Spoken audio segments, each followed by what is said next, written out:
ನಮಸ್ಕಾರ. ಈಗೊಬ್ರು ಕ್ಲೈಂಟ್ ಲೈನಲ್ಲಿದ್ದಾರೆ, ಮಾತಾಡೋಣ ಬನ್ನಿ. ಹಲೋ.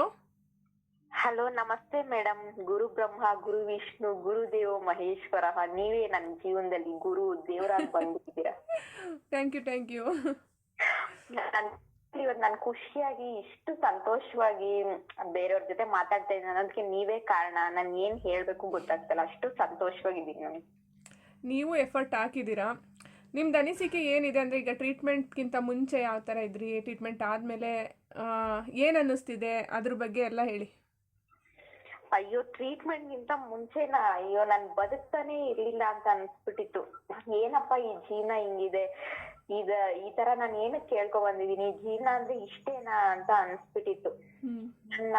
ನಮ್ಮ ಯಜಮಾನ್ರು ಎಷ್ಟು ಇಷ್ಟಪಟ್ಟು ಮದ್ವೆ ಆಗಿದ್ರು, ಆದ್ರೆ ಈ ಕೈಮದ್ದು ಆಮೇಲೆ ಈ ಪ್ರೇತ ಬಾಧೆ ಏನೇನೋ ಆಗಿದ್ರಿಂದ ಅವ್ರ ಅಷ್ಟು ಇಷ್ಟಪಟ್ಟು ನನ್ನ ಮದ್ವೆ ಆಗಿರೋರು ನಮ್ಮ ಅತ್ತೆ ನನ್ನ ಕೈ ಮದ್ದು ಹಾಕಿದ್ರಲ್ಲ, ಯಾವ ಭಯಲ್ಲಿ ಅವ್ರ ಇಷ್ಟ ನೀನು ಅಂತ ಹೇಳಿದ್ರು, ಅದೇ ಭಯಲ್ಲಿ ನೀನಂದ್ರೆ ನನ್ಗೆ ಇಷ್ಟ ಇಲ್ಲ, ಆಮೇಲೆ ಕುಡ್ಕೊ ಬರೋದು, ಏನೇನೋ ಬೈಯೋದು, ಅಂದ್ರೆ ನನ್ಗೆ ಇಷ್ಟ ಇಲ್ಲ ಕಣೆ ಅಂತ ಹೇಳೋದು, ಬೇರೆ ಹುಡ್ಗಿ ಜೊತೆ ಸಂಬಂಧ ಇಟ್ಕೊಳೋದು, ಈ ತರ ಎಲ್ಲಾ ಮಾಡ್ತಿದ್ರು. ನನ್ ಏನಪ್ಪ ಯಾಕೆ ಹಿಂಗಾಯ್ತು, ಎಷ್ಟು ಇಷ್ಟ ಪಡ್ತಾ ಇದ್ರಲ್ಲ ಅವರು, ನನ್ನಲ್ಲಿ ಏನಾದ್ರೂ ಸಮಸ್ಯೆ ಇದೆಯಾ ಅಂತ ನಾನು ಸುಮಾರ್ ಕಡೆ ನೋಡ್ದೆ, ಆದ್ರೆ ಯಾರು ನನಗ್ ಪರಿಹಾರ ಕೊಡ್ಲಿಲ್ಲ.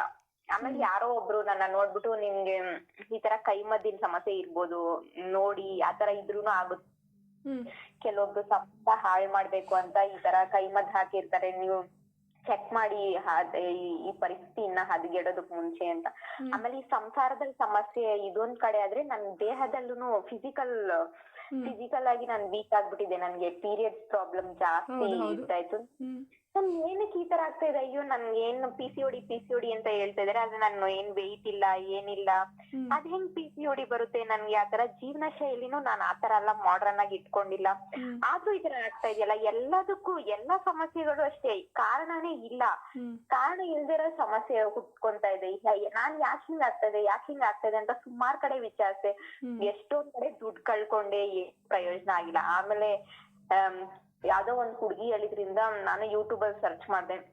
ಆಮೇಲೆ ಬೇರೆ ಕಡೆ ಎಲ್ಲ ಈ ಕೈಮತ್ ತೆಗಿಯೋದು, ಅದೇನೇನೋ ವಾಮಿಟಿಂಗ್ ಮಾಡ್ಸೋದು, ಬೆಳಿಗ್ಗೆ ಹೋಗ್ಬೇಕು ಅಂತೆಲ್ಲ ಹೇಳೋರಲ್ಲ. ಅಯ್ಯೋ ನಂಗೆ ಆ ಮೆಥಡ್ಸ್ ಎಲ್ಲ ತುಂಬಾ ಕಷ್ಟ ಅಂತ ಅನ್ಸೋದು. ಯಾಕಂದ್ರೆ ಬೆಳಿಗ್ಗೆ ಫಸ್ಟ್ ಏನ್ ನಮ್ ಮನೇಲಿ ಈ ತರ ಸಮಸ್ಯೆ, ನನ್ ಗಂಡ ಬೇರೆ ಮೆಂಟ್ಲಾಗ್ಬಿಟ್ಟಿದ್ದ, ನಮ್ಮ ಅತ್ತೆ ಮಾತ್ ಕೇಳ್ಕೊಂಡು ಬೆಳಿಗ್ಗೆ ಟೈಮ್ ಬಿಡ್ತಾರಿಲ್ಲ. ಏನಪ್ಪಾ ಮಾಡೋದು ಅಂತ ಅನ್ಕೊಂಡಿದ್ದಾಗ ದೇವ್ರ ತರ ನೀವ್ ಸಿಕ್ಕಿದ್ರಿ. ನಾನ್ ಯೂಟ್ಯೂಬ್ ಅಲ್ಲಿ ಸರ್ಚ್ ಮಾಡ್ತಾ ಇರುವಾಗ ನಿಮ್ದು ವಿಡಿಯೋ ಒಂದ್ ನೋಡ್ದೆ, ಅದ್ರಲ್ಲಿ ನೀವ್ ಹೇಳ್ತಾ ಇದ್ರಿ ಕೈಮದ್ದು ಆಗೋದ್ರಿಂದ ಏನೇನ್ ಸಮಸ್ಯೆ ಉಂಟಾಗುತ್ತೆ, ಆಮೇಲೆ ನೀವ್ ಯಾವ್ಯಾವ ತರ ಮೆಥಡ್ಸ್ ನ ಫಾಲೋ ಮಾಡ್ತೀರಾ ಇದೆಲ್ಲ ತೆಗಿಯಕ್ಕೆ ಅಂದಾಗ, ನಿಮ್ ಮೆಥಡ್ಸ್ ಸ್ವಲ್ಪ ನನ್ಗೆ ಈಸಿ ಅಂತ ಅನ್ಸ್ತು. ಯಾಕಂದ್ರೆ ನನ್ ಮನೇಲೆ ಕೂತ್ಕೊಂಡು ನಿಮ್ ಹತ್ರ ಕೌನ್ಸಿಲಿಂಗ್ ಪಡ್ಕೋಬಹುದಲ್ಲ ಅಂತ ಅನ್ಕೊಂಡೆ. ಆಮೇಲೆ ನೀವ್ ಹೇಳ್ತಾ ಇದ್ರಲ್ಲ ಏನೇನ್ ಸಮಸ್ಯೆ ಆಗುತ್ತೆ ಈ ತರ ಕೈಮದ್ದು ಪ್ರೇತ ಬಾಧೆ ಅದೆಲ್ಲ ಆದ್ರೆ ಅಂತ, ಅದೆಲ್ಲ ನನ್ಗೆ ಅಲೈನ್ ಆಗ್ತಾ ಇತ್ತು. ಅಂದ್ರೆ ನೀವ್ ಏನ್ ಹೇಳ್ತಾ ಇದೀರಾ ಅದ್ ನನ್ ಜೀವನದಲ್ಲಿ ನಡೀತಾ ಇತ್ತು. ಆಮೇಲೆ ನಿಮ್ನ ಕನ್ಸಲ್ಟ್ ಮಾಡಿದ್ಮೇಲೆ ನೀವು ಹೇಳಿದ್ರಿ ಈ ತರ ನೀನು ಕೈಮದ್ದಾಗಿದೆ, ಅದ್ರಿಂದಾನೇ ನಿಮ್ಗೆ ಸಂಸಾರದಲ್ಲಿ ಸಮಸ್ಯೆ, ಆಮೇಲೆ ನಿಂದುನು ಮಾನಸಿಕವಾಗಿ ಅಷ್ಟೊಂದು ನೀನು ಇಲ್ಲ ಅಂತೆಲ್ಲ ಹೇಳಿದ್ರಿ. ಆಮೇಲೆ ಅದೆಲ್ಲ ಕರೆಕ್ಟ್ ಆಗಿತ್ತು ನೀವ್ ಹೇಳಿದಲ್ಲ. ಆಮೇಲೆ ನೀವು ಆ ಕೈಮದ್ದಿಗೆಲ್ಲ ಪರಿಹಾರ ಕೊಟ್ರಲ್ಲ, ಔಷಧಿ ಕೊಡು, ಆಮೇಲೆ ನನ್ ದೇಹಕ್ಕೂ ಅದ್ರಿಂದ ಏನು ಅಂದ್ರೆ ಏನು ಡಿಸ್ಅಡ್ವಾಂಟೇಜ್ ಆಗ್ತಾ ಇರಲಿಲ್ಲ, ನೀವ್ ಕೊಡೋದ್ರಿಂದ ಎಲ್ಲ ಒಳ್ಳೇದೇ ಆಗ್ತಾ ಇತ್ತು. ಆಮೇಲೆ ನಿಧಾನವಾಗಿ ನನ್ ಸಂಸಾರ ಎಲ್ಲ ಸರಿ ಆಯ್ತು. ನನ್ ಗಂಡ ಮುಂಚೆ ನನ್ನ ಎಷ್ಟ್ ಪ್ರೀತಿಸ್ತಾ ಇದ್ನ, ಮತ್ತೆ ಅವನೇ ವಾಪಸ್ ಬಂದ. ಮುಂಚೆಲ್ಲ ಎಷ್ಟು ಬೈತಾ ಇದ್ದ ನನ್ನ, ಅಯ್ಯೋ ನಿನ್ ಅಂದ್ರೆ ನನ್ಗೆ ಇಷ್ಟನೇ ಇಲ್ಲ, ನೀನ್ ಏನ್ ಕರ್ಮ ನಿನ್ನ ಮದುವೆ ಮಾಡ್ಕೊಂಡೆ ಹಂಗೆ ಹಿಂಗೆ ಅಂತ. ಆಮೇಲೆ ಅವನೇ ತಪ್ಪಾಯ್ತು, ನಾನೇ ಬೇಡ ಅಂದ್ರೂನು ಬಂದ್ಬಿಟ್ಟ.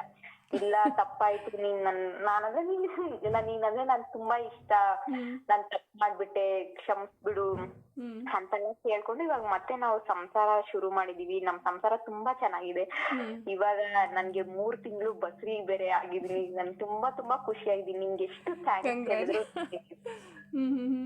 ಅಂದರೆ ನಮ್ಮಲ್ಲಿ ಏನಾದರೂ ಸಮಸ್ಯೆ ಇದ್ದಾಗ, ಅಂದರೆ ನಮ್ಮ ಎನರ್ಜಿ ಫೀಲ್ಡಲ್ಲಿ ಏನಾದ್ರೂ ತುಂಬ ಖರಾಬಾಗಿದ್ದಾಗ ಈ ಥರ ಸಮಸ್ಯೆ ಆಗೋವಂಥ ಚಾನ್ಸಸ್ ಇರುತ್ತೆ. ಈಗ ಏನೇ ಒಂದು ಒಳ್ಳೇದಾಗಬೇಕು ಅಂತ ಅಂದ್ರೂ ಕೂಡ ಅಷ್ಟೇ ಒಳ್ಳೇದಾಗ್ತಾ ಇರಲ್ಲ. ಅದು ಯಾವ ರೀತಿನಾದರೂ, ಪ್ರೀತಿ ಆಗಿರ್ಬೋದು, ಹಣ ಆಗಿರ್ಬೋದು, ವಿದ್ಯೆದೆಲ್ಲ ಆಗಿರ್ಬೋದು, ಎಲ್ಲದರಲ್ಲೂ ಕೂಡ ಅಷ್ಟೇ ಸಮಸ್ಯೆ ಎಲ್ಲ ಅದು ಹಾಗಾಗೇ ಬಂದು ಹೆಂಗೆ ಅಂದರೆ, ಏನೇ ಒಂದು ಅದೃಷ್ಟ ಇದ್ರೂ ಕೂಡ ಹೀರ್ಕೊಂಡು ಹೋಗುವಂಥ ಚಾನ್ಸಸ್ ಇರುತ್ತೆ. ಒಂದು ಸರಿ ಈಗ ಲಾಸ್ಟ್ ಟೈಮ್ ಏನೋ ಈಗ 8 ತಿಂಗಳಿಂದ ಅನಿಸುತ್ತೆ ಅಲ್ಲ ನೀವು ಕಾಲ್ ಮಾಡಿದ್ದು, ಅವಾಗ ಯಾವ ಥರ ಇದ್ರೆ ಇವಾಗ ಯಾವ ಥರ ಎಷ್ಟು ಜೀವನದಲ್ಲಿ ಬದಲಾವಣೆ ಆಗಿದೆ ಅಲ್ವಾ. ಅವಾಗ ಕಾಲ್ ಮಾಡಿದಾಗ ಅಷ್ಟೊಂದು ನಂಬಿಕೆ ಇರ್ತಿರ್ಲಿಲ್ಲ. ಯಾವಾಗ ಈಗ ಹೊಟ್ಟೆ ನೋವಿಂದು ಅಂತ ಇಂಥವೆಲ್ಲ ಸಮಸ್ಯೆ ಸ್ವಲ್ಪ ಬಗೆಹರಿತಾ ಬಂತು, ಅವಾಗ ನನ್ನನ್ನು ನಂಬೋದಕ್ಕೆ ಶುರು ಮಾಡಿದಲ್ವಾ. ಅದ್ ನನ್ಗೆ ಇನ್ನೂ ನೆನ್ಪಿದೆ. ನಾನ್ ನಿಮ್ಗೆ ಎಷ್ಟು ತಲೆ ತಿಂದಿದ್ದೀನಿ, ಎಷ್ಟು ನಿಮ್ಗೆ ಪ್ರಶ್ನೆ ಮಾಡಿದೀನಿ, ಇದ್ ಹೆಂಗೆ ಅದ್ ಹೆಂಗೆ ವರ್ಕ್ ಆಗುತ್ತಾ ಇಲ್ವಾ ಅಂತ. ನನ್ಗ ನಾನಿದ್ ಯಾವ ಹುಡುಗಿಯಪ್ಪ ಇಷ್ಟೊಂದ್ ತಲೆ ತಿಂತಾಳಲ್ಲ.